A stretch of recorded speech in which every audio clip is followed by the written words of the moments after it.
Yes, indeed. Yes, indeed. Man, y'all come on up in here. Y'all come on up in here. Yes, indeed. Yes, indeed, man. Welcome to yet another episode of the Smoke City MobCast presented by the LDBC. Thank you so much, man, for tuning in. We really, truly appreciate you, man. You guys have absolutely no idea, man. You guys have no idea, man. This shit here, man. Man, we just growing and growing and growing. I am Junior the Truth. And man, I'm so glad to be in the building, man. So glad to be in the building. Be sure to check out the website. The LDB website is housed at www.ldbcsports.com. Also, be sure to check out us all on our individual platforms, man. You'll see us in here. Click on our channels, man. Be sure to like, comment, share, and subscribe to our respective channels, man. Hey, listen, man. I'm trying to tell you, man, we got it. We in the bag today, man. It's fight week. You know what I mean? And it's one of them situations where, you know, I can't speak for anybody else, but I gotta wait. I cannot wait, man. I cannot wait. When it's fight week, man, oh my God. I just could not wait to get into this MobCast, man. I could not wait to get into this MobCast. And of course, man, you know, you already know how we do, man, and what it is that we do when we do what it is we do. And right now in the building, we do have Coach Shelton Harris. We do have Santee Walton, aka S.W. And we also have Trap House Boxing. We also have Trap House Boxing in the building, man. Somebody said that you was looking for me. And before y'all start asking and talking about where everybody else at and all that kind of stuff, they'll be here when they get here. But right now, we're going to rock, man. We're going to rock, man. So once again, man, thank you guys for tuning in. We really, truly, truly, genuinely appreciate you guys, man. And ultimately, don't forget to visit the website, man. The website is very important as we try to continue to push and grow this platform. The website, once again, is www.ldbcsports.com, man. And we also have a new call-in number. We do have a new call-in number. We've made some updates to the system. So when we open up the phone lines, we will be running that call-in number to you guys, and we'll probably flash it across the screen so you can see it. But that is what it is, man. So let's go ahead on and get to it. Let's go ahead and get to it, man. So let me go to Coach, man. Coach, what's going on, sir? Hey, man. How you doing this evening, man? Man, bless, Coach. Tell the people how they can follow you. Hey, man, y'all go ahead and go to CSH Combat Sports Show. I keep up to date news and MMA, mostly on the women's side, and I also split time with boxing. So yeah, man, y'all come check me out. Yes, indeed. Yes, indeed. And we got SW Santee Walton, man. How you doing, family? I'm doing pretty good, man. Chilling, loving life. Yes, indeed, man. Yes, indeed. Tell the people how they can follow you. The bottom line, SW, right here on YouTube. Yes, indeed. Yes, indeed. Trap House, what's going on, family? What's good, fellas? Man, it's all good, man. Tell the people how they can follow you. Trap House Boxing on YouTube, at Trap House Boxing on Twitter, and Trap House Boxing on Instagram. Hey, Junior, Famous wants you to send him a link, man. Okay. Right. Hey, I got him, Trap House. I forgot. I'm finna send it right now, homie. Okay, Black Fight fan, while you in there, what's up with you, family? What's going down, man? And you got it, bro. Tell the people how they can follow you, family. Follow me at Black Fight Fan TV on YouTube, and you can follow me at Black Fight Fan on Instagram, and you can go to ldbcsports.com and follow me at Black Fight Fan TV on there too. Yes, indeed. Yes, indeed. 78 Sports TV. What's going on, family? What's going down, family? Man, you got it, bruh. Tell the people how they can follow you. Oh, man, right here on YouTube. It's 78 Sports TV on ldbcsports.com and Kevin Nash on Facebook.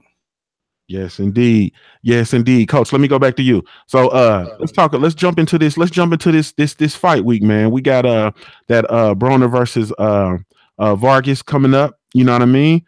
How you feeling about this actual fight card? Well, okay, I'll make it quick. Starting with Broner. Broner can win this fight.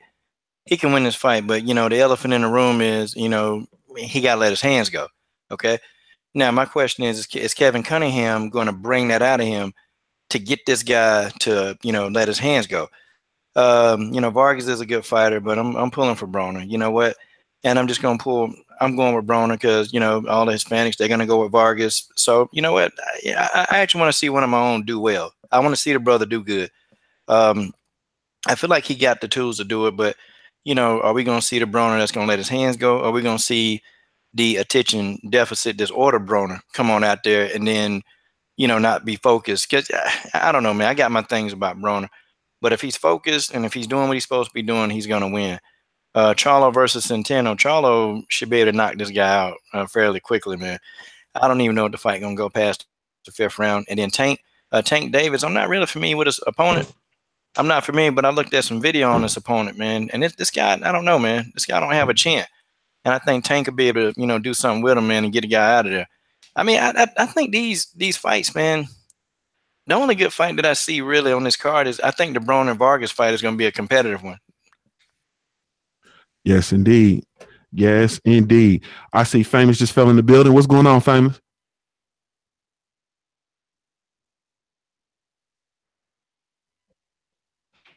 Famous, can you hear us? I think he got himself on mute. Yeah, he on mute. Okay, we'll come back to him. Go ahead while we Trap House, while we got you in the building, man. Talk to me about this fight week, man. How you feeling about it? Oh man, you know I'm ready, man. We can start with Broner, man. I believe Broner he will let his hands go because he in a situation where he ain't got no choice. But I think it's gonna be one of the situations where Jesse Vargas he's not gonna let Broner outwork him. It's gonna be a back and forth match the whole fight, very competitive. And I got it being a draw. I don't really got either guy winning. I think it's gonna be one of those type of deals where it's a draw, man. It might be a rematch. As far as like Centennial and Charlo, I got Charlo getting Centennial out of probably about the 8th or 9th round. I got him breaking him down, getting him up out of there. And Tank and my man Cuellar, it's gonna be a good fight, man. Cuellar, tough opponent, man, but he don't move his damn head, and you got to be able to move your head fucking with Tank, man, because he ain't gonna be able to withstand all those shots that Tank gonna give him over and over again. And think he gonna be still around for the scorecard? I don't think so. I think Tank gonna knock Cuellar out probably by the 5th, 6th round, man. I think he gonna end up getting him up out of there, and that's my rundown prediction for Saturday night. Yes, indeed. Yes, indeed. Let's go over to Southside. Southside, what's up, bro? Oh, Southside dropped off. Okay, let's go to 78. 78, what's going on, family? What's happening? What's happening? Man, you got it, man. So talk to us this fight week, man. Broner versus Vargas. Let's hear it. Oh man, I'm excited about the card, man. It's a good card. You know what I mean? Top to bottom. This is one of them, you know, good, you know, PBC cards right here, man. You know, they put every fight has some meaning behind it, you know what I mean? So I appreciate that at least. Let me see. Charlo, I got Jamal Charlo winning easy work, you know what I mean? Winning in impressive fashion, making a serious statement. And, you know, when we come to YouTube after the fight, all the haters going to be like, oh, man, if he was supposed to do that to that bum, that's what they're going to say.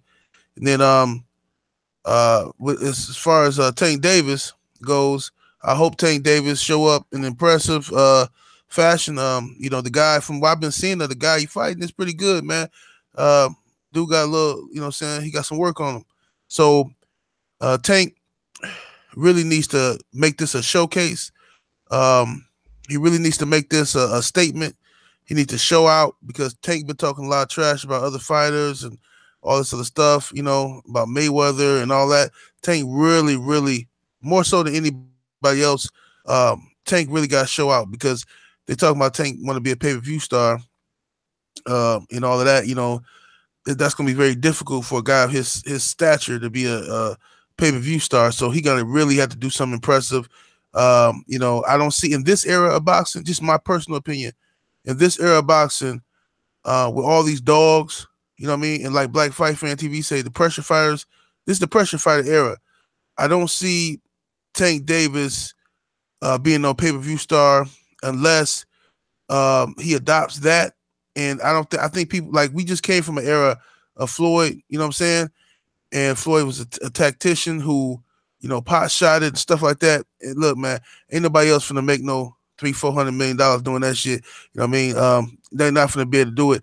Not in this era. I think Tank will have to be very aggressive. He got to let his hands go. That's what the people want to see. And I think that you know, depending on how he look in this fight, you know, maybe we can get the conversation started about him and Lomachenko, and we can see what happened with that. You know what I mean? I personally think Lomachenko beats him, but hey, you know what I'm saying? Who knows? Now, with Broner versus Vargas, you know, I got Jesse Vargas winning that fight. You know, a lot of unnecessary hype around this event going on, distractions from Adrian Broner, you know, always a distraction. And somebody made a good point to me in my comment section while we were debating on whether his beef with Tekashi 6ix9ine was real or fake. Somebody said this is just a distraction tactic by Broner, like a self-destructive tactic by Broner himself to have an excuse for when he gets his ass whooped. To say that, oh man, I wasn't focused. Oh man, I should have did this and that. I should have never got into it. You know, like, because some people do that. Some people are self-destructive. Like, when they see something, you know, when they feel the pressure, they start looking for excuses right away and looking for things to blame right away. That's possible, you know what I mean? But regardless of the fact, AB was he got to win this fight. He have to, you know what I mean? It's not even about his skill set or nothing. He's in a must-win situation. That's just what it is, you know. He has to win this fight. So if he wins, he lives for us to talk about him another day. If he loses, then there's nothing anybody can ever say to me about Adrian Broner and him being misunderstood, or we just got, oh man, if he just do this, then he okay, man. If he don't win this fight, who gives a fuck? You know what I'm saying? Who gives a fuck about anything? You know what I mean? He just turns into, you know, he on the same level to me as, you know, Victor Ortiz. You know what I mean? So you could put him on a card or something, put a few asses in the seats, but he's never gonna be what he think he is. He's never gonna anybody pushing Broner would never be able to have hold any weight in an argument. Okay, if he loses this fight, you know what I mean, this one, you know what I mean. So that's all I gotta say about it, man. I got Jesse Vargas winning though. Yes, indeed. Yes, indeed. SW, what's going on, family? What's up, brother? Man, same question, man. It's fight week, man. Talk to me. How you feeling about the card? Oh, the card is beautiful, man. I think Javante will be successful. This is the pressure era. This is what people want to see. Folks want to see a dog fight. You know, they want to see you get your head beat in some, get worn out on the track. If you ain't got enough energy, you pass out and collapse. So I believe he'll perform well, man. You know, it may go to 12 rounds, possibly, or something like that, but I think he got it in him. Jamal Charlo and Santinio, whatever that man's name, he's going to put on a show. I think he's Jamal Charlo. I feel like he's pissed off already for the fact that folks feel like that he may be intimidated by another man, and by that I mean Daniel Jacobs. I don't think Jamal Charlo fears anyone, and he's going to treat Santinio as if this is my statement in the middleweight division. This is an example of what I'm gonna do to the rest of you. So I think it's going to be one of his best performances of his career. And as far as Broner, like I said last night, he's already a gatekeeper. In my personal opinion, you're already there. Okay, he's had his opportunities to have good camps and things like that, and to tell everybody, look, all the distractions are away. And when it came down to that principal fight, when he was supposed to actually execute and put on this phenomenal performance, he went right back to this shoulder roll that he does not understand at all. Getting punched in your mouth, shaking your head, you know, as if we didn't see what we just seen. You know, I think that's the Broner that's going to show up. You know, I believe you can't teach an old dog new tricks. And when you put that old dog into a pressure situation, he's going to go back to his old bad habits. That stinking ass shoulder roll, that he can't use. And when it happens, Vargas is going to take advantage of him. I believe that's all Vargas is waiting for in this fight, for him to get relaxed into that stance, the punch output to slow down as far as in front of him, and then he's going to take advantage of him, man. Broner, the last one was enough for me. Now, understand the caliber of the fighters that he lost to, Sean Porter, Marcus Madonna, and Mikey Garcia. Those are his 3 losses. 3 particularly good fighters, okay? They're good fighters, decent fighters. But on the same lines of things, Jesse Vargas is no pushover either. And he's going to take this man and he's going to take him and spank him, man. He's going to have a funky good time on his expense. Absolutely. Yes, indeed. Yes, indeed. So let's go on over here to Black Fight Fan TV. Black Fight Fan, you there, family? Yeah, man. I'm here, man. Homie just jumped off this plane. I had to jump off a plane and jump right on the line with y'all. What's going down?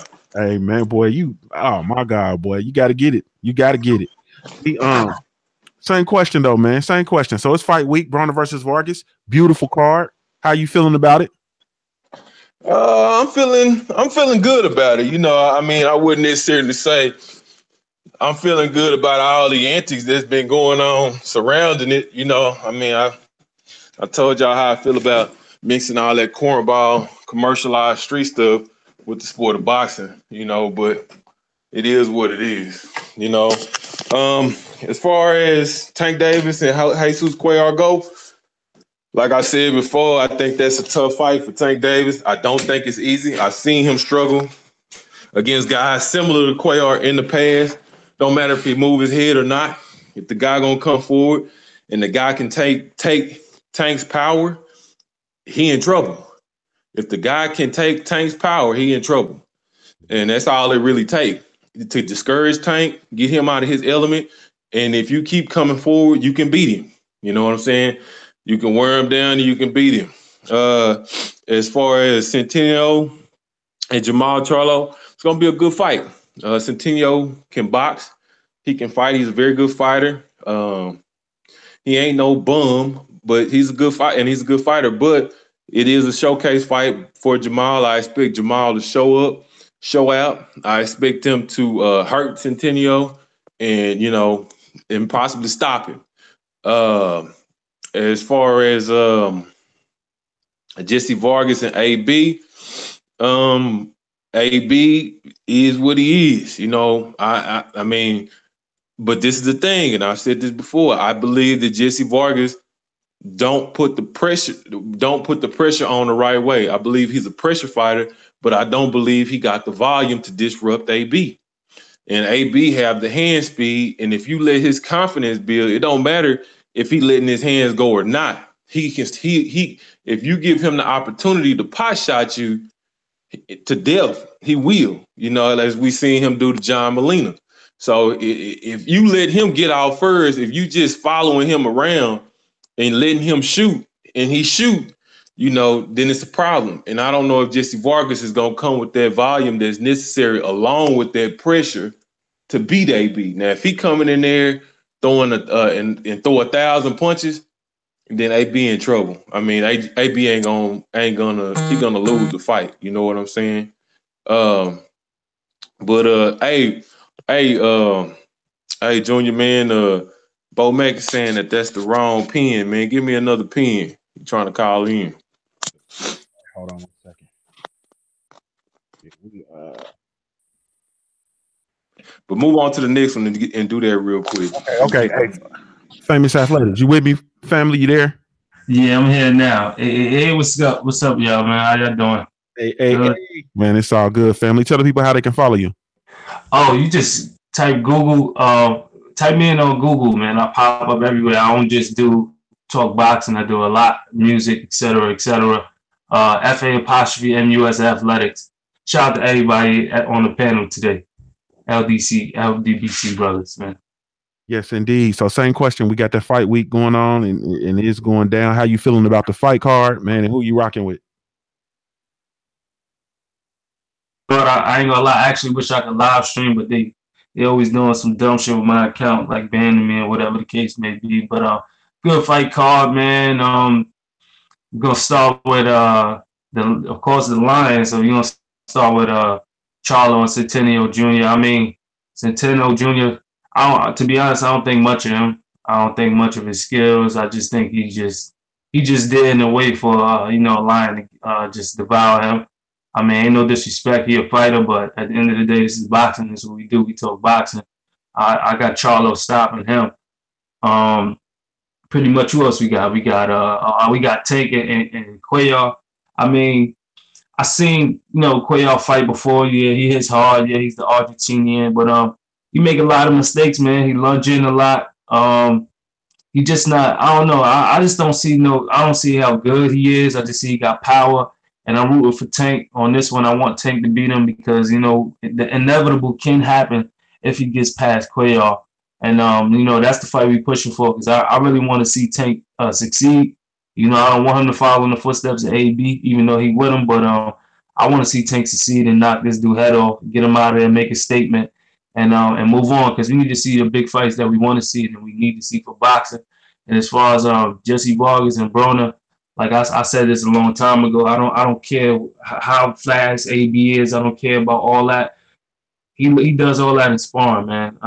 When it comes down to fight night and fight time, you see what happens. He turned into the Statue of Liberty with that shoulder roll. Just stand still and think he's, think he Floyd or whatever the case may be, not using it correct.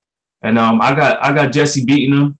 AB could, he's a good front runner. First 4 rounds, 3 rounds, he probably look good after that. Put the mental pressure on him. And like you said, he be hitting, shaking his head, no, and all this other corny shit, all the side antics. I just can't with AB, man. He just not what everybody want him to be. I got Vargas beating him, whether it's a decision or whether he hit him with something hard. All you gotta do is shake AB up, throw punches at him. And Jesse Vargas is one guy. He stands his ground no matter what, whether he cut the ring off good or not, and he's consistent with the jab. And that's pretty much all you gotta do is to beat AB. It's volume. But and another thing I want to say is this is a crossroads fight for both guys. I think if Jesse Vargas loses, he'll take a turn on his career, and definitely AB. And every time Adrian Broner lost, except the Madonna, even though he got his ass whooped, he didn't give it his all. He didn't let his hands go. He had excuses after the Madonna fight. Oh well, he went to the hospital. He had a broken jaw. After the Porter fight, what happened? What he was doing, brushing his hair, going out to dinner, eat, but not giving no interviews. And after the Mikey Garcia fight, he's like, it don't matter. I'm gonna still pack the arena. I'm gonna still do this. But come on, dog. We talking about boxing. We ain't talking about how many seats you pack. Like that's a big distraction. Now look at Jesse Vargas when he lost to Bradley and Pacquiao. He gave his all. So that's why we respect him. You give it your all, even if you lose or not. So I'm still have respect for Jesse Vargas if he loses, which I don't think he's gonna lose. But that's just my take on the fight card. Much luck to everybody on the card. Hope everybody is safe after the fight, no real damage. But I got AB losing the Vargas. Yes, indeed. K Black Boxing. What's going on, family? Y'all heard me? Yeah, we hear you, man. How you feeling? Yeah, okay. What's good, Junior, man? What's good, Santi? Black Fight Fan, Coach, Famous Athletics, 7-8, man, and Trap House, man. Shout out to the whole LDBC, man. I already know the question. Tank Davis is going to win, as well as Charlo. They both going to win, and they're going to win convincingly. Even if they don't even KO the guys, they're going to win going away on the scorecards. Let's get right to the nitty-gritty, man. AB versus Vargas. First and foremost, I don't even know why this fight is the main event, and I'm saying that respect to both fighters, but I'm saying it because they're not even fighting for a title. I know Tank is fighting for a vacant title, but it's a title nonetheless. And I know that Charlo is fighting for the interim title, which hopefully he gets a Triple G ass after that. But I do know that AB, regardless of what, and all the antics and all the things that he do negatively, he still sells more than a lot of different fighters, man. So that's the I know that's the reason why, but I don't think he should be the main event. But he's gonna lose his fight, like he loses every damn big fight. It's a big fight for him, and there's no way he's gonna win. We got a guy like Jesse Vargas that is taking a fight on short notice. I know it ain't like 2 days short notice, but it's still. I know Figueroa is gonna fight him At first, Figueroa pulled out with the injury. Here come Jesse Vargas. And he came in short notice, and he taking it as a catch weight. And the reason why, because he can beat AB. It's the same reason why Sean Porter, a guy who walk around in the high 160s, high 170s, the reason why he fought him at 144 at catch weight, because he he can beat him. Even like you're going to see, it moved up to 140 because he knew he could beat the guy. And it's the same thing. It's the same rigmarole. Oh, he's shredded now. He's looking good in sparring, and this is the same AB over and over. 8 weeks with Kevin Cunningham, man. Shout out to Kevin Cunningham. He's from St. Louis, like I am. But 8 weeks is not gonna get that guy together. I mean, I remember, if I'm not mistaken, Andre Ward said like 8 weeks is not gonna get you together for doing all the negative things that you've been doing, and he's absolutely correct about that. In this case right here, it's not gonna help AB. The Tekashi 6ix9ine thing is another distraction. If he was just 100% focused, you didn't see nothing or hear nothing from him at all, then maybe. But he always going to come through. He's always going to be AB, man. And he's losing his battle, man. And, man, shout out to the whole LDBC, man. I got to get back on the grind, man. I just wanted to say my piece, man. And, y'all brothers have a good one. Yes, indeed. Yes, indeed. Okay, y'all. Now, we got a little special surprise for y'all, man.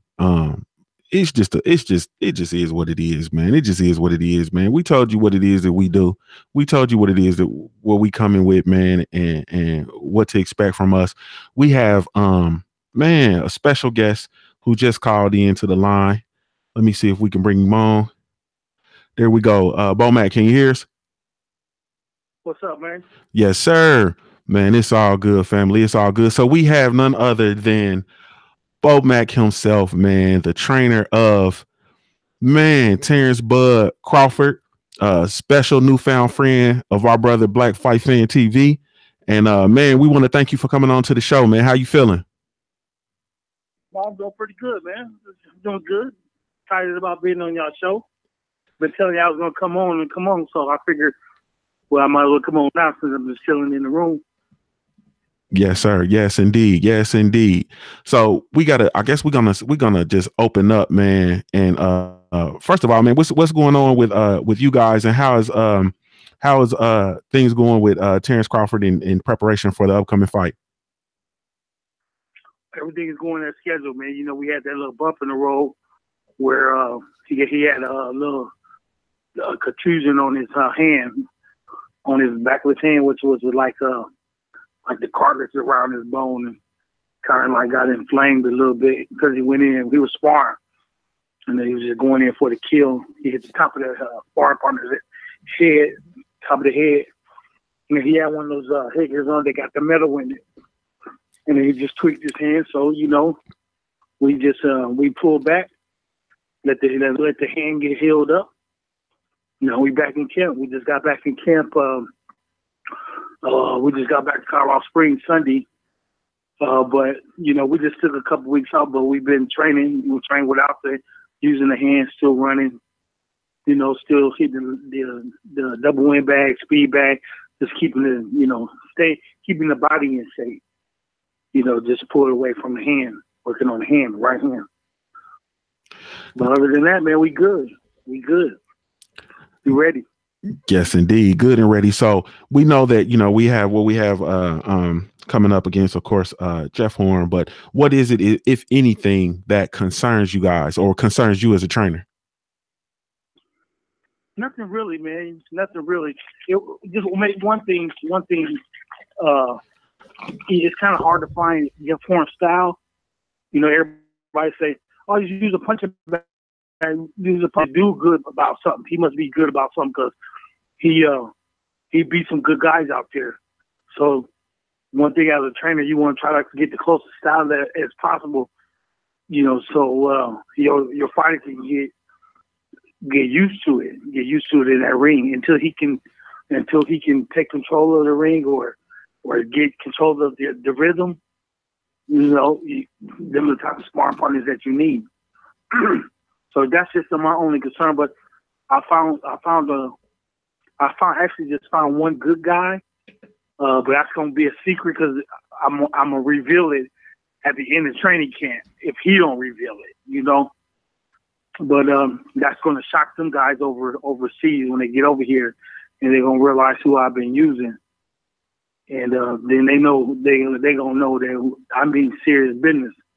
You know, when it comes to, you know, getting that title at 147. Yeah. I spare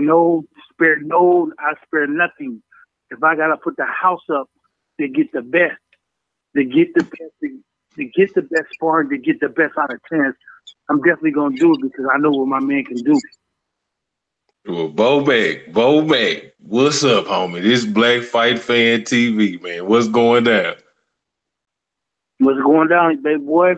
Hey, man, here you go with them secrets, man. You've been peeping out what we've been saying. Me and old Spence been saying about you on the line. I ain't really seen it, man. You know what I'm saying? I know you sent me something, man, but I tried to pull it up, but it didn't come up. So, Well, man, I'm trying to figure out. Well, first of all, I'm trying to figure out how you believe that Keith Thurman is a tougher challenge for Terrence than Errol. I need to know what's going on with that, brother. well, okay, it's like this. I'm looking at it from a coach's point of view, right?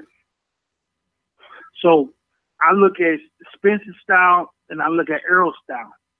Now Errol, he rough, man. He punches hard. He comes forward. He'll hawk you down. He'll corner you. He'll beat you up. But when you got Thurman, Thurman, he moves. He got that herky jerky. He punches with bad intentions along with the same as Errol do. But,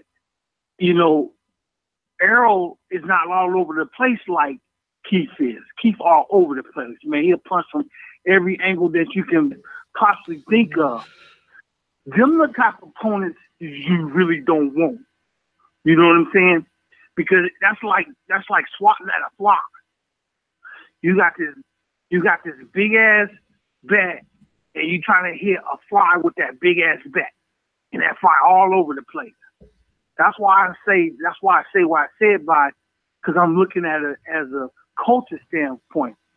Now, any fan out there will say, "Oh, just probably like you thinking, why the fuck he gonna say that? Because what Errol do with his fighters, he hawk him down, he go get him, you know what I'm saying? He knock him out. But you kind of sometimes got to stand there to get that. Keith ain't gonna let you do that, dog. He ain't gonna let you do that. He ain't gonna let you walk him down. That's why I say that it's a tough fight. You got to look at it as a coach's point of view. Got no fans. The fans motherfuckers like that. I see what you're saying, but at the same time, Keith Thurman throw one punch at a time. And now Keith Thurman coming out for elbow surgery that make him even more vulnerable. I think Keith Thurman is easy work for Bud and Errol. He ain't even the same fighter. He ain't got no heart. He don't want to fight. He not interested in fighting. He not even interested in boxing. He done came out and said this. So I don't know. I don't see it like that. I think Bud can destroy Keith Thurman as well as Errol Spence. I mean, back in the day, probably about 5 years ago, yeah, I would agree with that. But right now, Keith Thurman it's easy work, man. 5 years ago, I would have agreed with you, but right now, the toughest fight in boxing and the best fighter at 147 is Errol Spence Jr., man. I love Bud, but Errol Spence Jr. is a tough fight. And I believe that Errol Spence Jr. is going to beat Terrence, man. That's what I believe. So let me just say this to you. So you brought me on the show to tell me that you think that Spence can beat my fighter or my nephew, my son, my best friend, my business partner. You brought me on here to say that in front of all these thousands of people and expect me to lay down. I can't believe you, young fella. Come on. Hell no. Come on up out them weeds. That's what I brought you on here for. Give it to me. Give it to me straight. I can tell you I could give you my secret of why I know that Bud did beat beat Spence. But I ain't gonna tell you that. What I'm going to tell you though, get off the drugs, stop snorting that stuff they got down there where you at, put it down, and stay loyal to your fans that's listening to you. Cause you gotta be out there living mine. You can cuss. Come on, you can cuss. Give me Bo-Mack. I'm gonna sit here and let you say that. Man, I'm gonna tell you something. You give me any fighter that Bud done fought, that where he hasn't adapted to his style, turn around and beat the shit out of him. Give me one fighter Bud has fought. You give me one. Well, I'm gonna come back and you tell me one fighter that Bud done fought that can beat anybody at the top of that Earl's of the competition that Earl done fought. You give me one fighter that Bud done fought that could beat Kell Brook. You give me one fighter that Bud done fought that could beat Lamont Peterson. And I'll wait. They could beat Lamont. What's his name? Beat Lamont Peterson. What's his name? Diaz. That ain't what the paper say. What the paper say? What the paper say? The paper say that Lamont Peterson beat. What the paper say? Regardless of what the paper said, we know who won that fight. Come on, baby. You know who the house fighter is. Come on now, you can't fool me with that. Now I will tell you this, but Spence can beat the guys that Bud beat. But what they might give him a little run for his money if he was a little bigger and he has some size on his ass, but he don't. It's Postal. Now don't get me wrong, Postal. He looks simple, but he's a good ass boxer. But you just have to know how to beat him. That's where that boxing IQ come in at. All right, but back to Peterson. You know what's his name done whoop his ass. When you see what we did to him, that was easy work. That was easier than goddamn John Molina. Or come on, dog. Hey, we wrecking careers out here.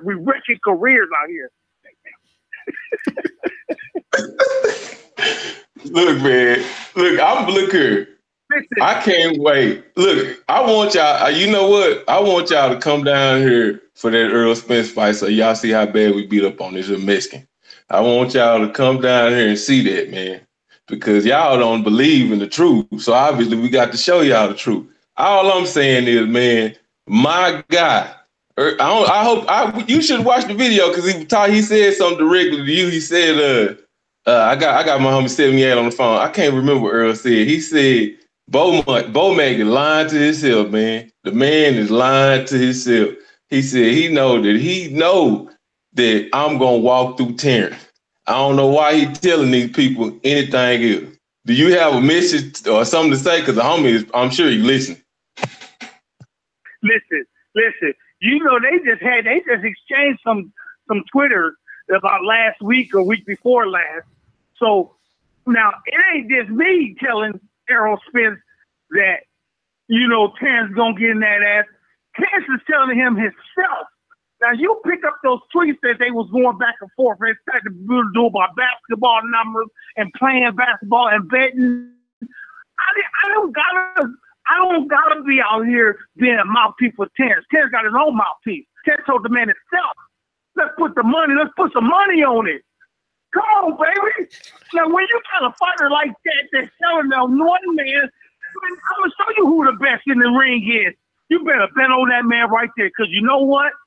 The man is confident in himself. He's confident in his team, and he's confident in his ability. Just to believe that. Now, tell me one time this man said, I want Terrence Crawford. And he always said, well, let's see what Terrence can do after he gets the belt. Or that'll be a great fight. What Terrence said, he just said it on ESPN, the first take, one of the highest watched sports shows in the world. He has put it out on Twitter. He's telling this man, we can get down, baby. Let's get down. Let's go to the dance together. He's telling the man that. So if this man keeps telling you time and time again, it's time to go to dance, somebody got to go to dance with him. I don't doubt that Terrence want to fight EJ. I don't doubt that one bit. But all I'm saying is he can't beat him. You understand what I'm saying? I want him to line up and lock horn. All I'm saying, and EJ, as far as him saying, getting on TV and saying that, EJ said straight up, hey, man, that fight gonna happen. All he got to do is get the belt. He got to beat Jeff Cohen first. That's all he got to do is get the belt. That's all he got to do. Go in there and beat Jeff Cohen and see what I want this fight to be huge. I want this fight. I want everybody to see. I want everybody to see how greatness at its finest, and that greatness is Errol Spence Jr. I want everybody to see that. And Black Fight fans said that. We gonna do our part, okay? We gonna do our part. We definitely gonna do our part. We're gonna go and snatch one of those belts, and maybe two. You know what I'm saying? And we're gonna keep talking this. We're gonna keep popping this popcorn. We're gonna hype the fight up, and when it's time to go to work, he better put his gear on, man. Because guess what? I ain't clocking out until that check get cashed. And somebody got to have a cash to cash it. Come on, man. You can't tell me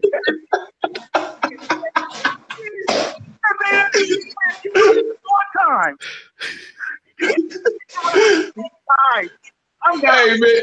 Calm down, man. Calm down, man. Calm down. These people on the line, they probably want to ask you something serious. They probably love you going on. They want to ask you some stuff. I done said what I want to say. I done said what I had to say. Go get a drink of water. Let me go get a drink of water. Hold on, man. I done got all my blood pressure all up and everything.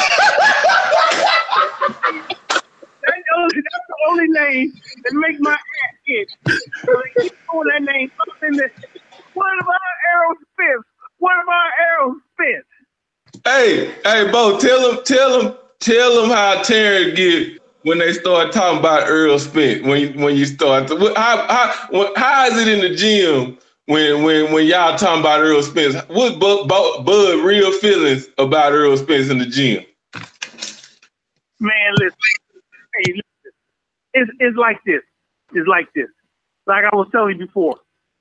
When we in the gym and we messing around, we might be working out or something in between rounds or something, and then he just shake his head. I like, what? What? Man, I'm gonna fuck that dude up. I can't wait to fuck that dude up. And I said, who? Spence. Trust me. Listen. When your fighter tell you that, from time to time again, periodically over the course of maybe 6 months, maybe a year, and that's because that's what he really wants. He wants that fight. You know what I'm saying? Like I told you before, I'm not out here popping corn for Terrence. He out here doing it for himself because he know what he's capable of. Well, you want that bag, you better start popping that corn. Hey, listen, I'm out here just telling y'all what's gonna happen. Now we got people like yourself and maybe some of the guys that's on your show or come to the show or listen to the show. I'm sure 85 or 90% of them is from down there. You know, what they call the dirty. You know. No. Y'all thinking here, Bo-Mack. The Midwest actually is. We got 78. He pretty strong. He straight out the Midwest. Now we all black here. That's the thing. We all black here. We from everywhere. We got the West Coast. We got the Bay. We got LA. We got the Midwest. We got Maryland. We got New York. We got Florida. Everybody thick up in here. We thick, homie. We the real deal. We just like UGK. We underground kings. You understand what I'm saying? Go ahead, Steph Nate. Yo. It don't make no difference. Hey, I know we got a little selective crew down there from Nebraska. They be having Omaha Day down there. but we still outnumbered and shit because most of your show is your listeners from down there. They gonna ride with your boy, you know, cause he's from down there. I know he's down there, you know, doing community activists, you know, doing things with the community, kids and all that. That's all fine and then it looks good for the show. I'm happy for him. You know, he gets to experience the limelight and what it's like to be on top of the world, you know. But then he gotta, because they gonna most likely, because we gonna be the A side. So most likely, I'm gonna fight that we're gonna fight no more. Who gonna be the A side? Who gonna be the A side? Y'all. The only way y'all gonna be the A side is we fight y'all at CenturyLink. That's the only way y'all gonna be the A side. But that fight can be at Cowboy Stadium. That fight could be at Cowboy Stadium. And you know who gonna be the A side at Cowboy Stadium. Hey, listen, who the hell will come down there in Jerry Jones' world and shit, where it's gonna be made out to look like he the A side? We the A side. We don't, cause we the one got all the money. You know what I'm saying? We the one putting up the money. You okay? So that's why we gonna be the A side. We probably have more belts. See, that's what's gonna put the brakes on the fight right there. All that crazy talk right there. Like I said, if y'all come down there to Dallas, because that fight can happen at Cowboy Stadium. Y'all is not gonna be the A side if y'all come to Cowboy Stadium. It's a whole nation down here backing her. You just prove what I said. It's a whole nation down there. That's where most of the listeners and most of the fans are at. You know what I'm saying? It's down there. But like I said, we got the money. We the A side. We probably gonna have more belts. They probably gonna. What's gonna probably happen is he got the IBF, right? He's probably gonna got the IBF. Get his belt. He gonna almost get his belt stripped from him because he ain't defended it with one of the top guys. So they gonna say he's not worthy enough to hold that belt. Because who is he fighting? A Mexican? This is a mandatory right here. What you talking about? The dudes don't want to fight Errol, man. The only dude that want to fight Errol is Terrence. And I'm saying, come on with it. And I never heard that Mexican name from nowhere. How many losses he got? None. He ain't lost none. He undefeated. He lost one. Every time he comes. No, none. He's undefeated. Where is he from? He from Mexico. He a Mexican. Get that 147 that know how to fight. Tell me a Mexican at 147 that know how to fight. Name me. Hey man, chill out. You're going too far. Calm down. Hey man, let these dudes ask you some questions, man. Let them ask you some questions. I'm giving you the facts. I'm just giving you the facts. No. Let's answer some questions. Y'all got 78. Ask a question before it gets too hot. Bo-Mack, can you hear me? I hear you, baby. Oh yeah, man. Yeah, what's up now, man? Look, just so you know, man, the LDBC we worldwide. It ain't Black Fight Fan. He's sweating you because he's supposed to do that. Now he just sweating you. But look, everybody in the LDBC, it's a lot of people riding with Bud. All right, so I don't want you thinking that you was brought over. Everybody riding with Spence and Bud don't got no support. It's a lot of like these two brothers. People appreciate both of them. You know what I mean? And want to see both of them be successful. But at this point in time, they're on a collision course because Keith Thurman, you know, found pussy. You know what I'm saying? So right now, everybody looking at Terrence Crawford and Errol Spence Jr. as the fight of the future, the pay-per-view fight. You know what I mean? So it's gonna be a mix of guys who support Bud and guys who support Errol Spence. But I wanted to ask you, you know, do you guys see if you guys are successful against Jeff Horn? Do you think that you guys are going after that unification with Errol later on this year, or do you think that that's a more realistic fight for next year? Well, like I was talking to Top Rank today, man, and I told him well, I was talking to Carl Moretti today because we out here in New York just doing a commercial for Bud's next fight or a special for Bud's next fight. And so I'm sitting in the lobby in the studio talking. I told him, I said, listen, man, you got to go after those guys with those belts. You got to. That's what we want. I understand you got to do a mandatory, then you can do a volunteer. You know, after a while, you know, when she start hitting a certain age, you want some of these fights, they got to be meaningful. You know what I'm saying? And one of Terrence's goals is he already been undisputed at 140, and his goal is to be the undisputed at 147. And so we know Spence is. Hello? Bo-Mack. Hello? Yeah. What's the last thing you just said, brother? I said, and we know that Spence is going to be the fight of the future. I know that for a fact. Okay. And of course, those two brothers want that fight because it's going to bring them. It's probably going to set them up for the rest of their lives. You know what I'm saying? And then the winner gets to go on and be more successful, and the loser probably can come back and do another collision course. You know what I'm saying? Well, our goal is to unify the 147-pound division. Now, I understand the man got fans. This is the adult Brian McIntyre talking. I understand he got fans. I understand people on his side, you know, and I understand Terrence has got fans. I understand that. But the business-minded is for me to pop that popcorn, to talk shit, telling Spence ain't did shit. It's like shooting the shit with y'all now. You know what I'm saying? And them two going back on Twitter war. Going back on Twitter. Right. That's going up a hyping the fighter. You know what I'm saying? And neither one of these guys is backing down from this fight. That's what it looks like. Because I'm sure it's two things. I know for sure for Terrence.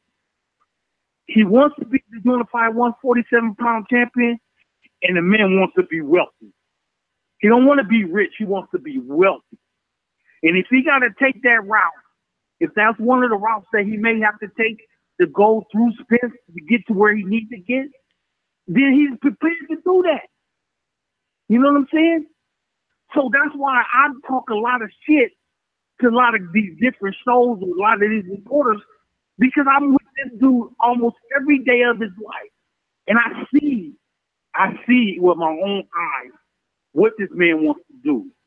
And on his radar is Spence. I don't give a goddamn how big the man is or how hard he punches.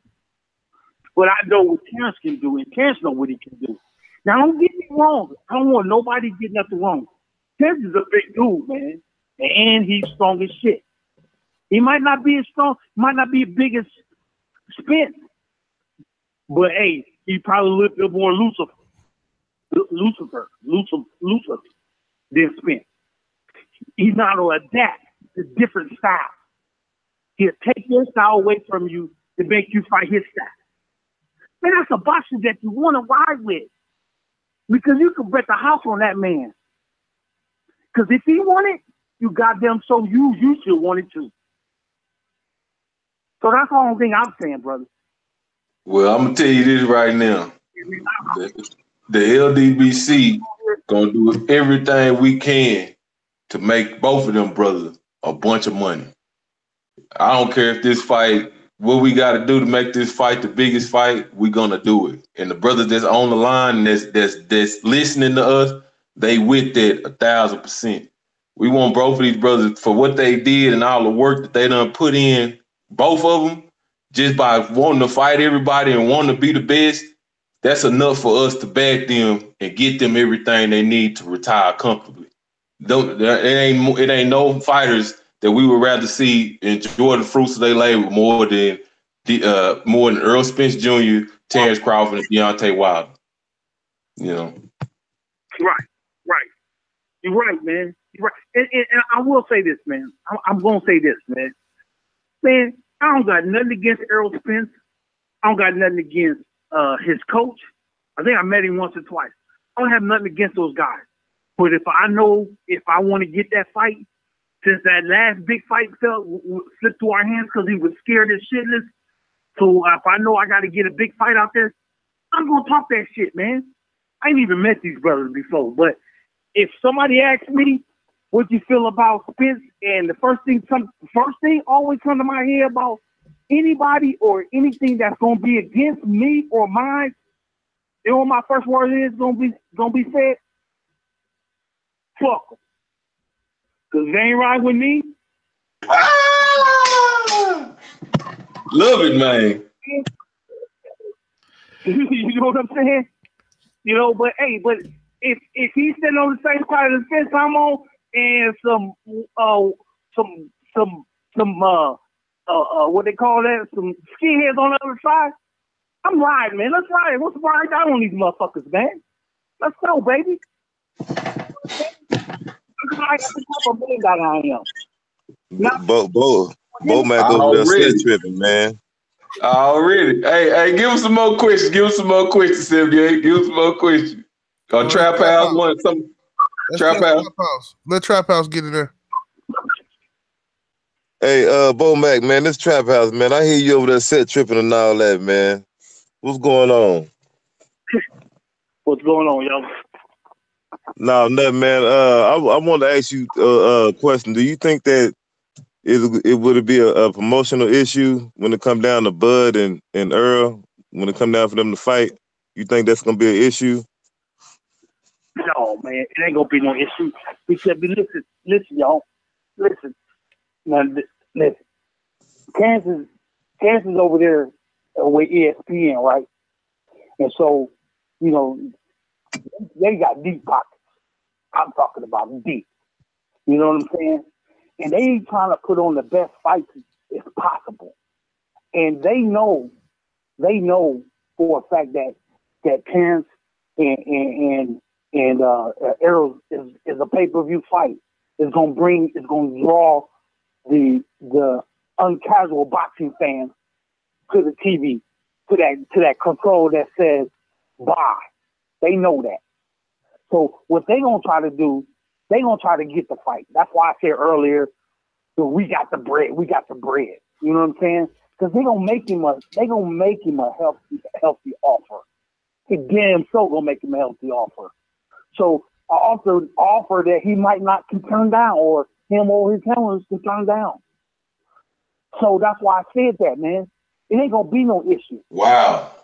So you saying that ESPN is gonna make Errol Spence a healthy offer in the future to get that fight? Yeah, cause that's the fight they want, man.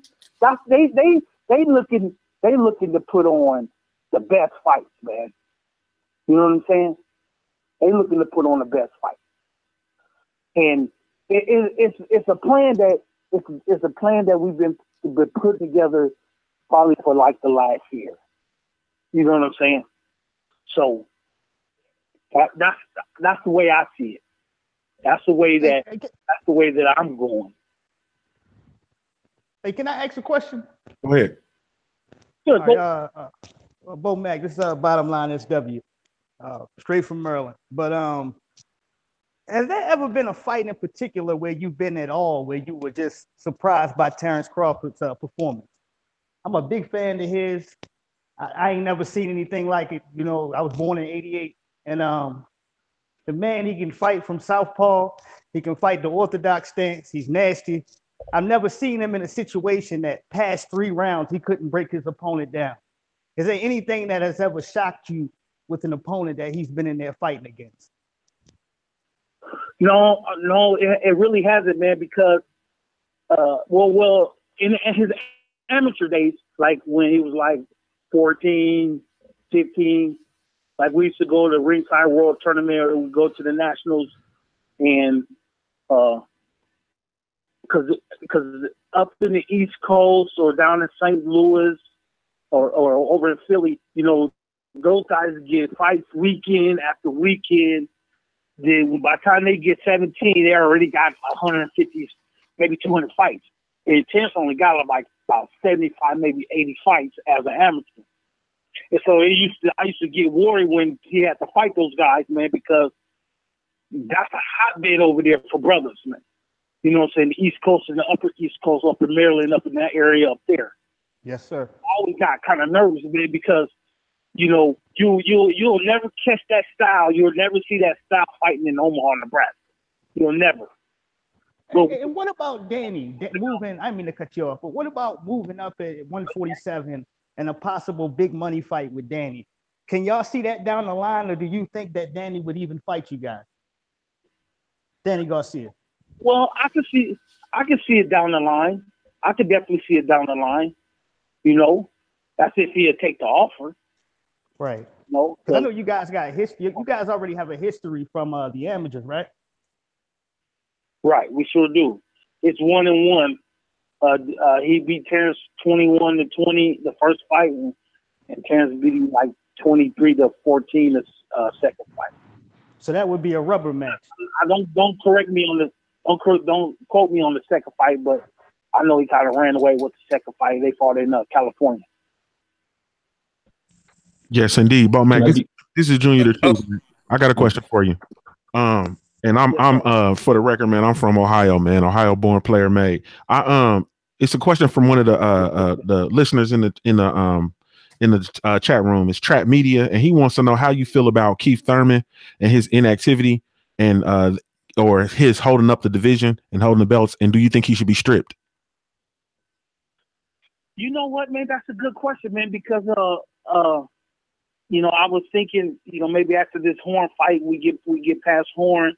And maybe I could raise some issues to the WBC. He got the WBC and the Super WBA Super Belt. And the fastest way to Thurman, the fastest way to for a big mega fight is to collect those belts. And as my job as a manager and the trainer is try to fulfill what Terrence wanted to do. Is the unified 147-pound division. So once you get the WBO, then I'll start knocking on the WBC and the WBA doors. Say, hey, let's go, you know. Hey, just to bag Bo-Mack up on this, and I'm gonna tell all you guys that everybody listening, everybody in the chat room, everybody that's gonna be listening to this on archive. In order to get them belts off Keith Thurman, if that hoe don't want to fight, we're gonna have to start calling them sanctioning bodies. So when Bo-Mack go to them people or Derrick James or whoever go to them people by getting them belts off Keith Thurman, we're going to have to be hitting them hoes with 100, 150 calls a day to make sure that they get this hoe either he get in the ring and fight and defend them hoes or get off of them. We finna have to start doing that. I didn't want to have to go down that route, but when you get people constantly asking you, hey man, should we get Keith Thurman stripped or why is he not fighting? It's getting ridiculous, man. He got 2 belts hostage, and you got 2 guys that's hungry, that's putting on great performances for the world, and they at stagnation in their careers, and they can't give the fans what they want. So we're gonna have to do something about that. You understand what I'm saying? Yo, it's a question there. Oh, I get one there. Hold on. Go ahead, Famous. Yeah. All right, look, this is a 3-part question. This is Famous Athletics, Bo-Mack I'm from New York. 3-part question. 1, where is that training footage, man? I like to chop up the footage and narrate over that bug be throwing out when y'all be having your camps. That's the first part. Second part is, do y'all think y'all gonna stop Jeff Horn? You know, do you think it's possible you're gonna stop? And then the last part is talk about it's been rumors about Amir Khan and Terrence Crawford, like as a next potential opponent. I want to know about that. Okay, now what was the first part? Oh, the first part is where's that footage? Y'all be having that footage, man, that clear footage. I like to chop it up. It's Crawford, one of my favorite fighters, him and Free Smoke Jr.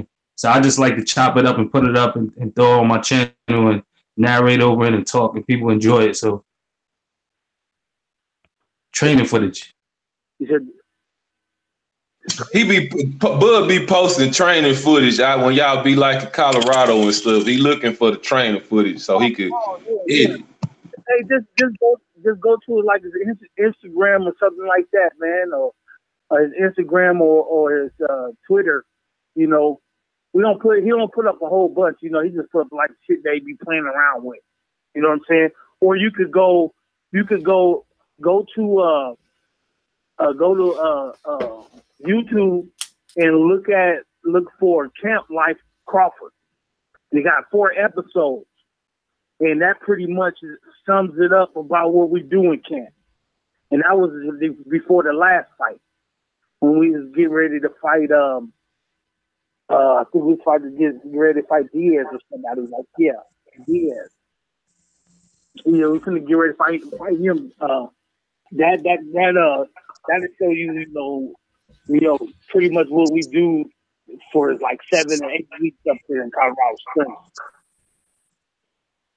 Okay, the second part question is how you feel about like the outcome of him versus Bud Crawford versus Horn? You think it's gonna be a stoppage? I personally think y'all could get him out of there on cuts or a body shot. That's how I personally feel. But what you think is gonna be the outcome? I know you're gonna say you're gonna fuck him up, but I just want to know personally, like. Well, I'm looking for Terrence to probably get him out of there before 8, right around 8. He just gotta be patient and see what Horn does. I know what he do. I know what he does best is he likes to jump in and he like try to play hot shots with his feet and he try to punch it at different angles. So it's about getting this timing. He wants some timing, and you can catch him with a good shot, or you can keep him at bay. I noticed I was watching him earlier today, and I noticed how Pacquiao kept him at bay, and then he'll try to overpower Pacquiao, and then you're a lady man. You can catch him coming in or something like that. Yeah, he can't fight going backwards though. I noticed that he can't fight going backwards. Yeah, he can't fight going backwards. But as a coach, you want to catch him. I want to catch him. You know what I'm saying? You catch him. You can catch him coming in, and then you slow him down to stabs to the body. You slow stabs to the body, and then once you get probably around like 6, 7, and 8, he'll start slowing down, and then that jumping and all that shit he does, and all those playing hot shots with his feet, all that shit is slow down. You know what I'm saying? Yeah, the last part of the question, not to cut you off, is if y'all get past Horn, like, do you think Amir Khan is in the near future? Because I heard it was rumors, but I didn't hear nobody address it, so I want to ask you since you're on the line. Well, I talked to Moretti today, and I showed him that because I took a picture of it, snapped it on my phone. I said, "Man, what's up with this?" He said that him and Hearns did have conversations about Terrence fighting Amir Khan. Would he fight him over there? What can Amir bring to the table? When I say table, what kind of money can he bring to the table? He got a lot of fans over. He got a lot of fans overseas. But they still have a lot of fans over here. Now we know he's on the downside of his career, but he's still kind of dangerous because he's fast as shit. He got fast hands, fast feet, and he punches and bunches. So if it happens, it happens. If it don't, hey man, we just keep pushing. Yes, indeed. Go ahead. Bo-Mack.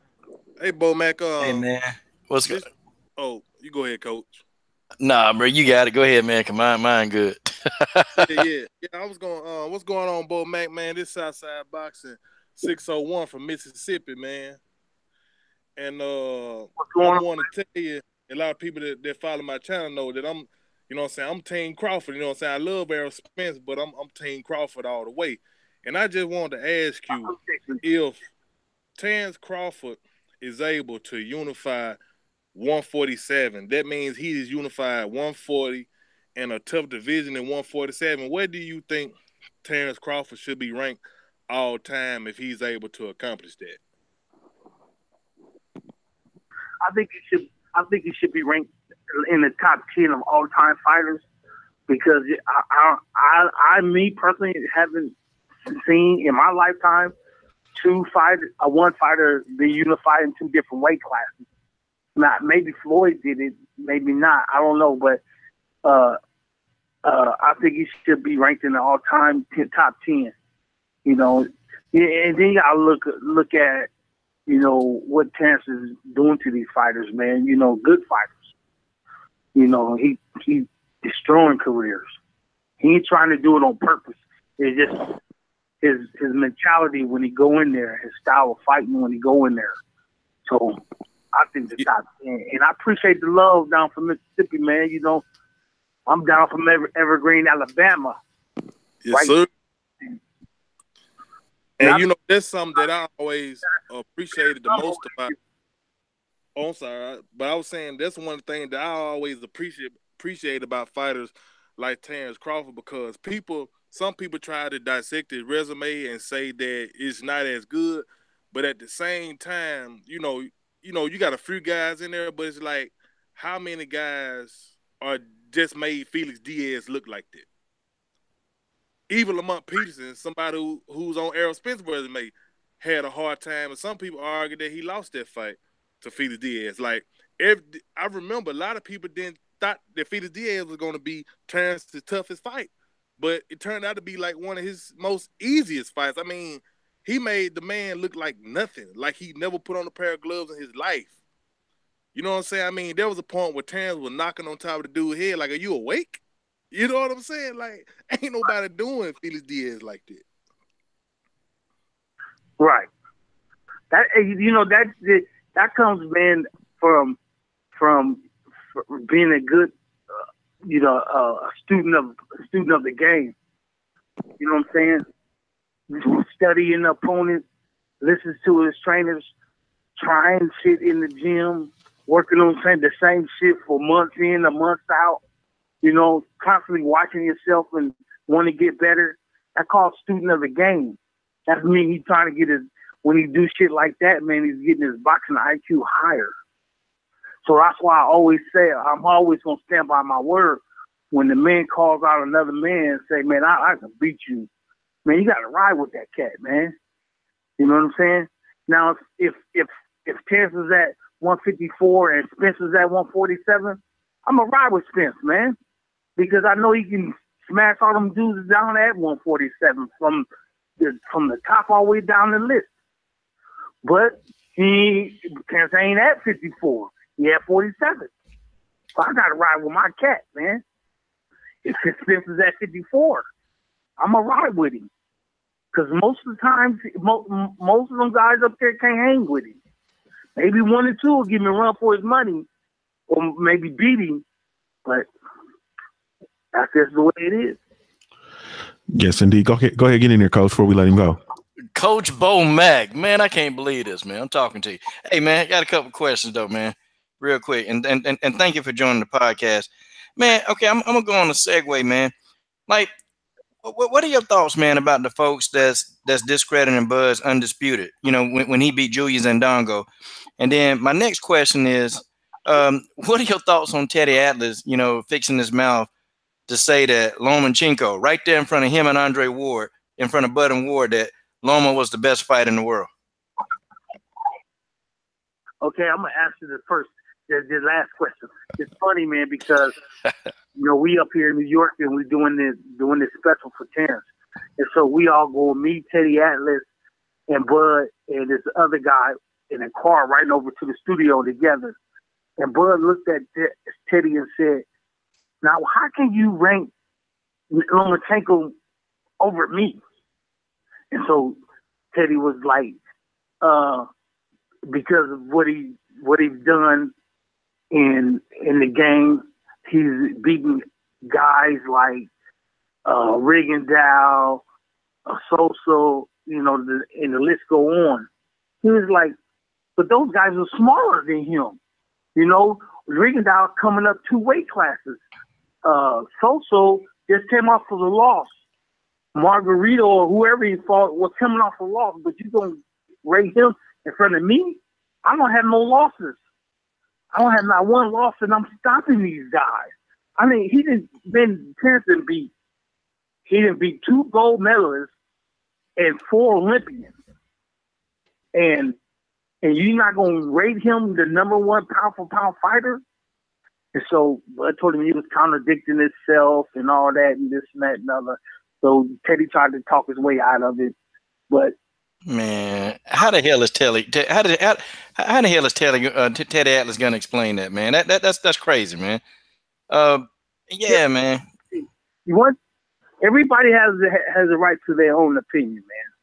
You know what I'm saying? So, but we know who the best fighter in the world is right now. We know who the best fighter, who should be number one pound for pound fighter.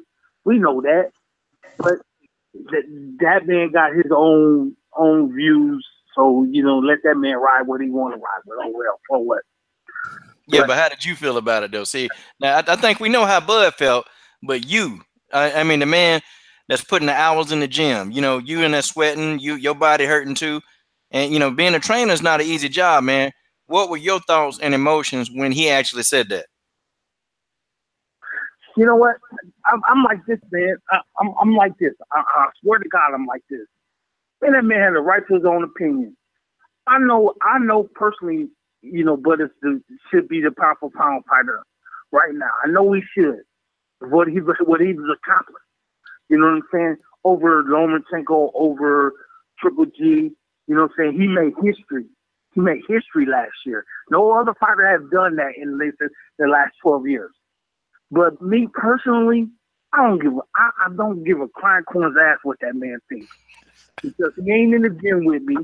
You know what I'm saying? He ain't been on the road for 10 weeks at a time and shit with me. You know what I'm saying?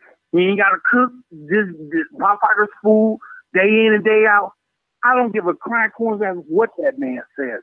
He already don't like a Midwest fighter. If you look at Teddy's words that he always said, Midwest fighters always been stepping stone fighters. They always been guys that you can build your record in the Midwest. No, well, now you got the best fighter in the world sitting in your face, and what the fuck you gonna say now? So I respect the man because he's a man in general, but I don't care for him. I don't care for him or whatever his views on boxing. What he have to say about anything. So I'll tune him out. That's how I'm gonna live longer, because I'll tune him out. Like I just said before, about 45 minutes ago, my favorite words is "fuck you." Yes, sir. Yes, sir. Man, much respect, man. I appreciate you, man. I want to let some of the other brothers answer, and I don't want to keep asking you questions, man. But I appreciate it, man. God, dog. So, Bo-Mack, I got a question for you. Shout out to Doc Uncensored in the super chat. And then I'm gonna kind of combine his question with another question from Trap Media. And basically, what they want to know is, first of all, will we ever possibly see T-Bud Promotions is what we call it, but will we ever see him start his own promotional company? And then, secondly, how do you feel about the pushing of the Lomachenko narrative over Terrence Bud Crawford by ESPN and Top Rank? Well, okay. So T-Bud Crawford Promotions, if you look at it, we've been start that for the last 3 years or the last 2.5 years. You got to pay close attention to it. It's called B&B Promotions. Okay, our gym is called B&B Boxing Academy. Our management company is called B&B Boxing Management. But being a Bud is still real active. They still have contracts with Top Rank, and so it kind of goes under the radar. And so what I do is I go scout the fighters. I go try to find the best fighters, or I'll pick and choose the best fight, or some of the fighters that come to us and want to train with us or want us to manage them, or if I want to start a fighter on my own and get him signed with a bigger promotional company, what I do is I don't sign fighters as to a promotional company or to a management deal. What I do, I'm probably talking too much, but I'm gonna keep it real. Like for instance, Steven Nelson. Y'all heard of Steven Nelson, right? Yes, sir. Well, okay, Steven Nelson. He was an Olympic alternate in 2012. So he's from my hometown, and what I did was I put my time, energy, and money into the Terrence, and so he just got signed with Top Rank here late last year. Now, he's been fighting under Terrence's undercards, for the last 2 years. And then I'll promote fights in my hometown called B&B Promotion. And so that just put fights in. So now that he got signed, he signed a management contract with us. You know what I'm saying? B&B Promotion stands for Bo and Bud. B&B Boxing Academy stands for Bo and Bud. And we've been like that. This B&B been around for the last 10 years, but it's just been flying under the radar because we don't have those top fighters. But when we really, the top fighters that's in the media, but in reality, we got fighters now that's ranked in the sanctioned bodies now, and it's called slow mo. You gotta take it slow. You can't rush them in, and you can't rush them out, because fighters' careers don't last long. On average, is about 10 years, the most 20 years. You know what I'm saying? So you got to take it slow, move them the right way, and make sure they get to maximize their career to the best of their ability. And so that's where I come in at. And where Terrence is coming in at is he'll watch them in the gym, man, and he'll give them pointers. You know what I'm saying? I'll work with Top Rank, getting the best fights, and to make these fighters grow. Hearing, right? Yes, sir. Yeah. Hey, Bo. How you doing on time, family? How you doing? You doing all right? I don't want to hold you too long, man. You've been giving a lot of game up, and we appreciate you, but we don't want to hold you. No, I'm good. Okay. Aaron came over from PBC, and he asked me, man, can I help him? Hey, man, I don't got no problem helping you. I don't got no problem. You know what I'm saying? Because one thing about me, man, I'm all about the boxer. I'm all about the boxer. Because the boxer, if we didn't have no boxer, we wouldn't have no game. We just have a bunch of promoters running around here looking for fighters. So you got to take care of the fighter. Now, some fighters just want to get here and just earn that money. But some fighters want to get here and change the world. And them the guys you want to take care of. Because if you take care of them, they're going to take care of you. If you got their back, they got your back. And that's how I look at boxing. That's how I look at my fighters, man. You know what I'm saying? I'll give the shirt off my back and I put my plate in front of them. Because at the end of the day, they happy and they fight good, you going to look good as a trainer, as a manager. You know what I'm saying? Yes, I'll stay in the back. And don't have to be seen. You know what I'm saying? It's all about them. It's all about them. All right. Well, I said, man, my fighter was calling me, man. Jamel Herring was calling me. I gotta talk to him. He got a fight coming up. Yeah. Okay. But I just want to tell you, man, thank you. We really truly appreciate you. And I'm gonna speak on behalf of the brothers, man. We're gonna open up our platform to you. Anything, of course, you need. Be sure to hit us up, man. And also anytime you want to come on, man, you get VIP treatment and all that, man. So we go ahead and talk to Jamel, man. And tell him I said Ohio versus everybody. And then we'll be talking to you, man. Thank you so much, though, Bo-Mack. Hey, man, I appreciate y'all, man. I appreciate y'all fans, man. And I'm gonna be honest with you. I mean, I never heard about y'all, man. I never until my man came up to Omaha. He put it on Instagram or something, showing up at my gym talking about I'm looking for Bo-Mack.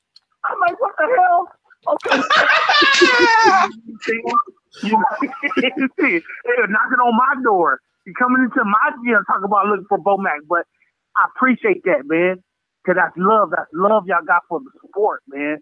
And for y'all to be black doing it, man, I'm going to ride with y'all, man.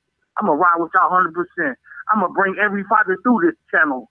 And all the fighters, all the black fighters, man, and all the black fans can get to know who they are. You know what I'm saying? Because it's a lot of black coaches out there, man, that don't get no recognition, man. You know what I'm saying? But peace to y'all, brothers. Appreciate y'all. Thank y'all, man. God Yes, bless. indeed. Appreciate it, homie. Appreciate that, homie. You take it easy, brother. Yes, sir. Yes, Much love. Yes, indeed. Yes, indeed. So, man, Bro, I'm a Black Fight fan, man. Well, that broke you up. That broke you up a little bit, huh? That broke you up a little bit. Don't punk out on me though. Put your nuts on the table. Put your nuts on the table. All right. Hey, what you say? All right, stood up. We in this hole. We in this hole for real. We in this hole for real. We in this hole for real. Stood up, young man. Stood up. Hey, man. So let's get back on code real quick, man, because that pretty much took up everything. I want to let y'all cook it. I know Coach was itching to cook, but I want to talk about this Canelo suspension real quick before we get out of here, man. I'm gonna go ahead and go to you first, Coach. What you think about that and your thoughts on the Canelo Alvarez suspension of 6 months? Coach might have rolled out too. You're on mute. There you go. Coach, you there? Well, shit. Let's go to you, 78. Give me your thoughts on the actual suspension from hey man. I'm sorry. I'm here. Okay, hey, go ahead, Coach. Roger, I'm gonna call you back. Hey, on the Canelo 6 month suspension.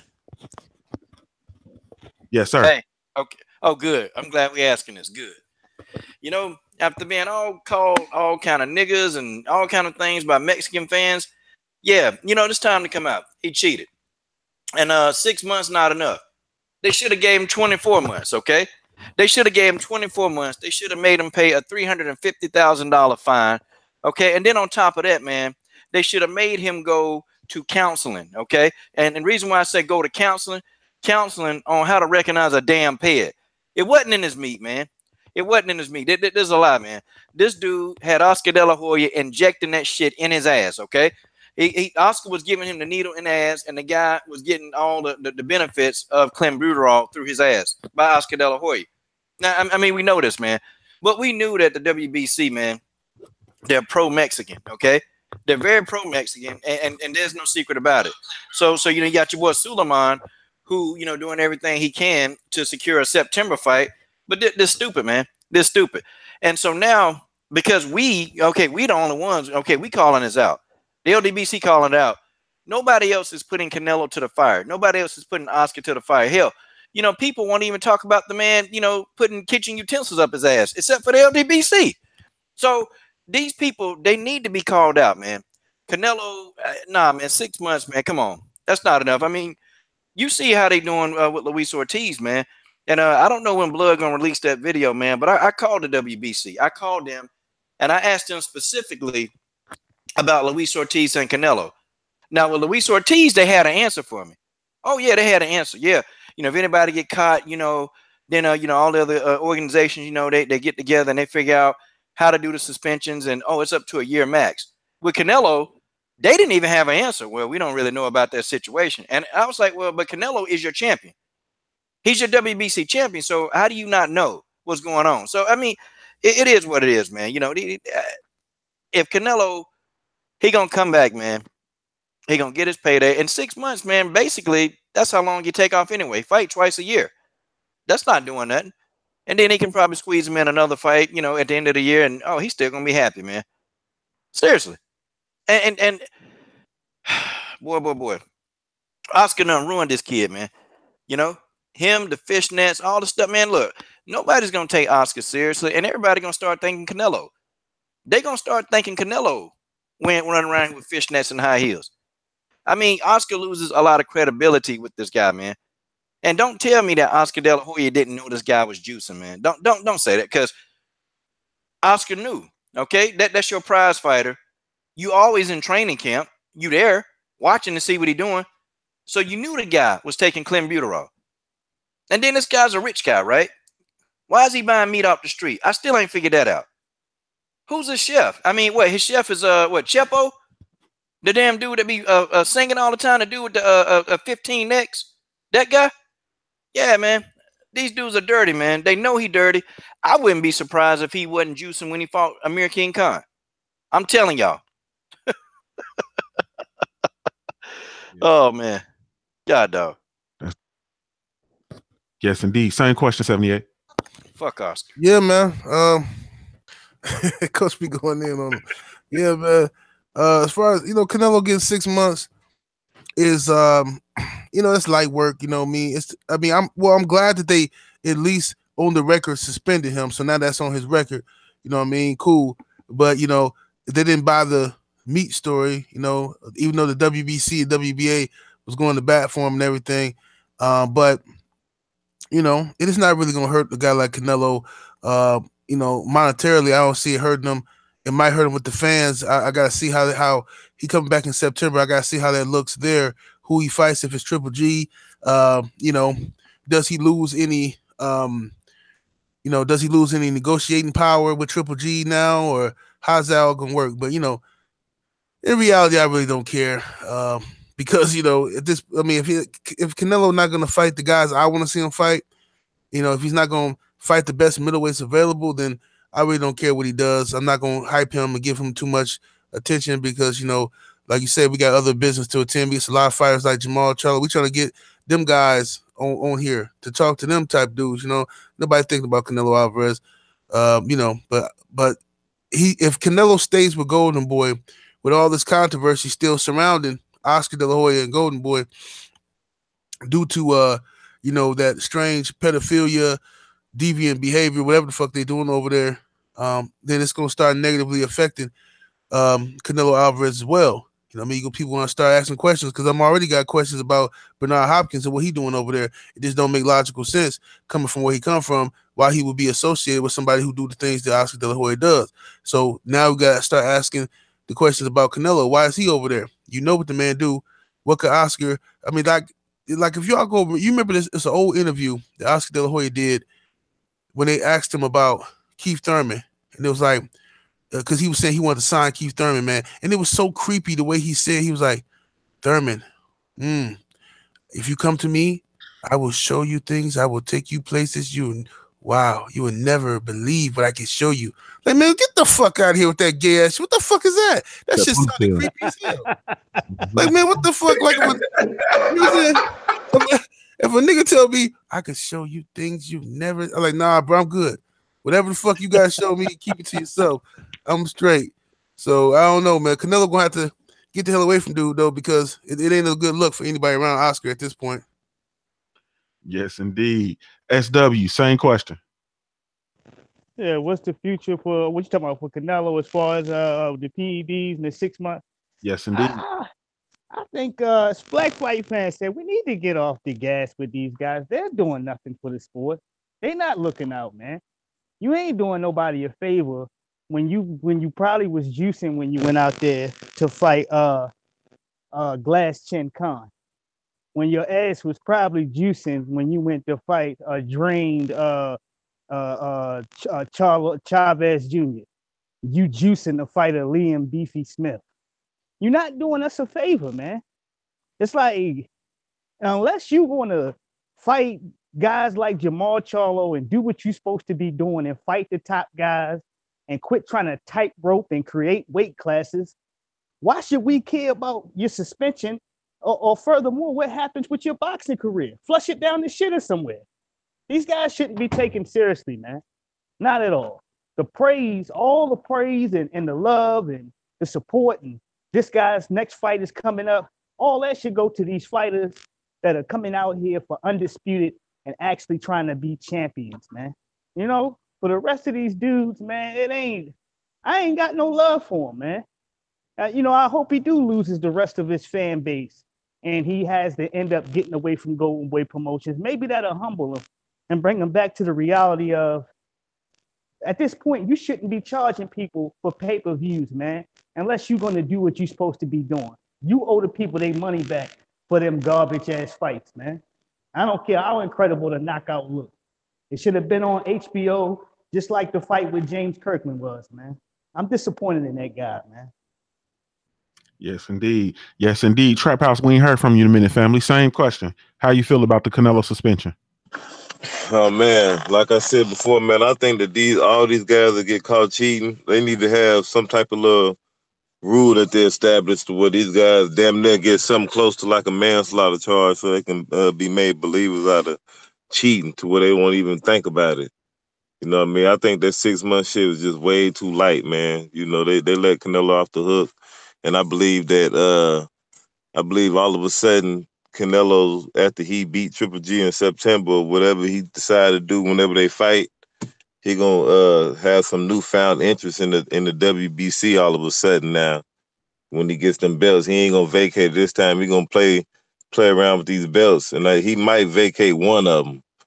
But I don't see him fighting Charlo or Billy Joe or nothing like that. We might get like a Danny Jacobs fight out of those three guys. He might give us a Danny Jacobs, but I see him cherry picking like Saddam Ali's and all those type of guys. I wouldn't even be surprised if he tried to even fight Jared Hurd or some shit like that.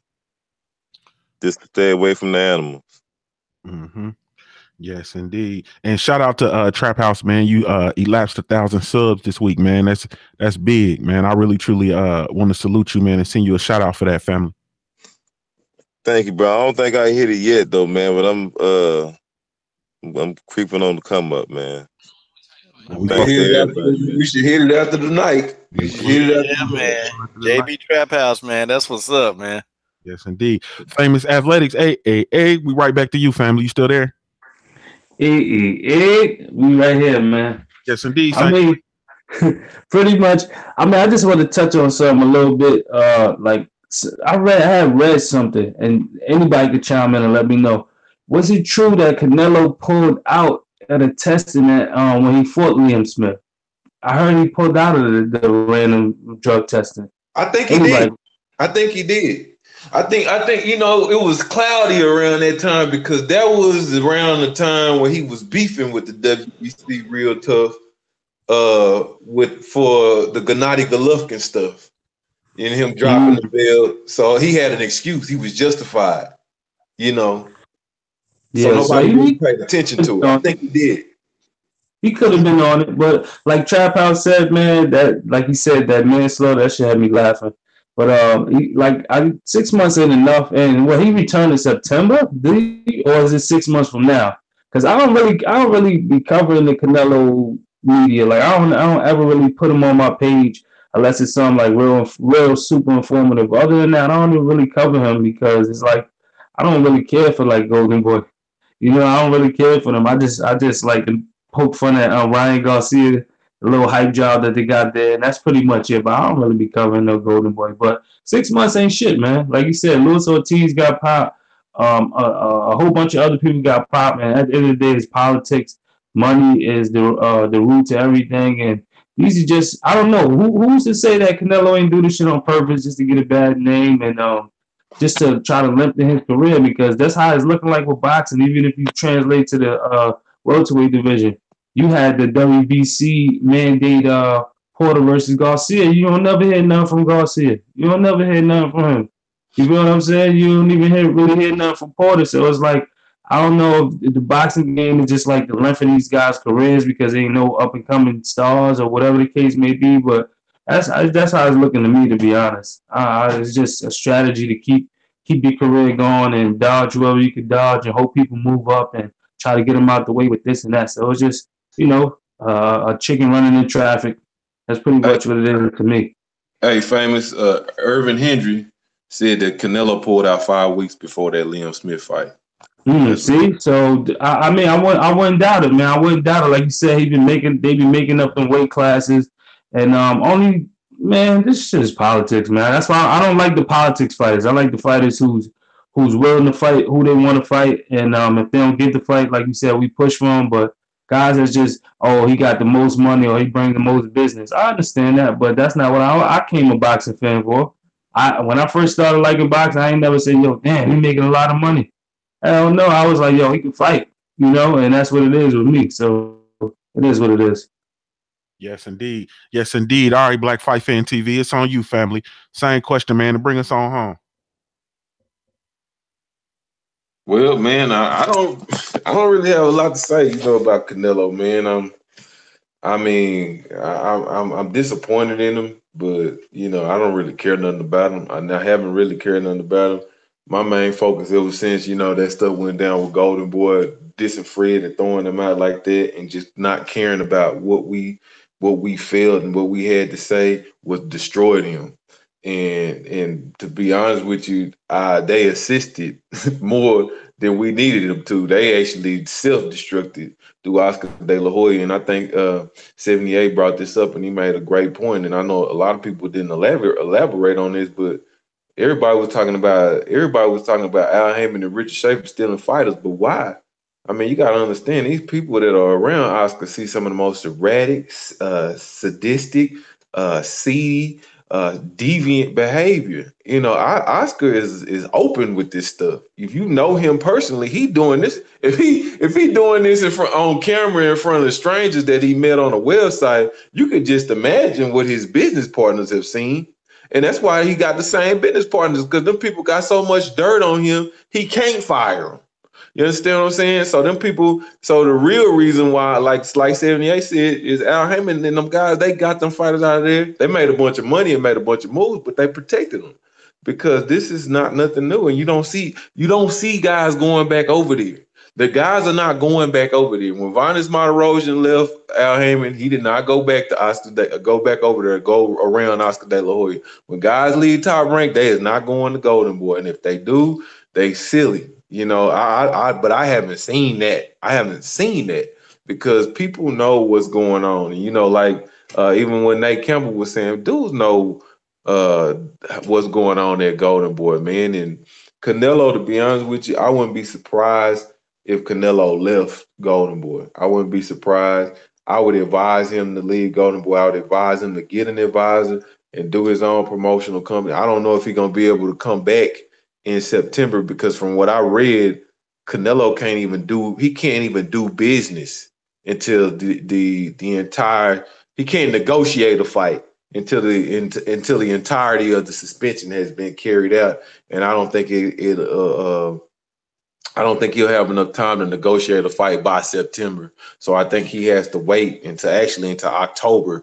I mean, it would be a more realistic of him actually coming back, but I could be wrong. That's just real speculative. I think I caught that on the fly, but you know, I mean, you know, this is karma, man. You know, this is karma, man. We could have moved past that, keep brushing over all kind of situations for them guys had they just responded and stood it up for the racist email. But now you look at Golden Boy Promotions and their whole name is junk. You know, what they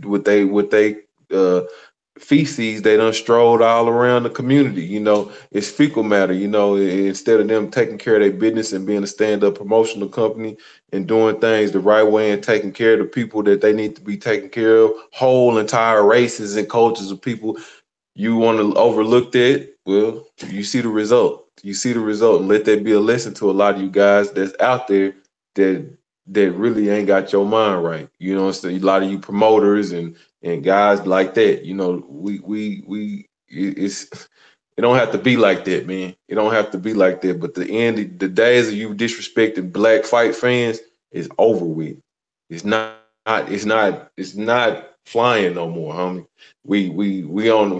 We bigger than the movement, homie. This is the culture right now. This is the culture with this boxing stuff. And you know, you got a whole lot of stuff coming up out of the ashes. A whole lot of greatness. You understand what I'm saying? Y'all hoes on a woke sleeping giant. You understand what I'm saying? So take what come with it. You know what I'm saying? You know what happened when you poke a line. You should have thought twice, and it is what it is. That's all I'm gonna say. Yes, indeed. In the super chat, man, I got to get around to y'all, man. Really, truly appreciate y'all once again. Doc Uncensored, Van Exel2, Tricky Nicky, Greg Wyatt, Punchline and Pugilism, John DeJohn, Michael Johnson, D-Lo 404, man. We definitely 100%, man. Truly appreciate y'all. Man, this show, man, this thing was epic, man. We gotta wrap it up. Junior. We can't take no calls. Yeah, no. Hey, Black fan. Let me say one thing, man. Okay. Before we wrap it up, man. I just want to know. I want to ask everybody one thing, man. What I know Lou DiBella did, you know, the interview with Dante and all that little shit. But what the fuck is Shelly Fink on all them? Why they ain't speaking out more vocally on Deontay Wilder's behalf? It's like we the one. It's us and Deontay Wilder that's speaking for Deontay Wilder. They not letting us. They're not helping us. Help Deontay Wilder. Hold on, Trap. Hold on, Trap House. I'm gonna answer that question. Go ahead, bro. You know what I'm talking about. Go ahead then. Yeah. This is something I learned from Fanon. Fanon turned me on to this. Shout out to Fanon International Boxing. We were talking about some business one day.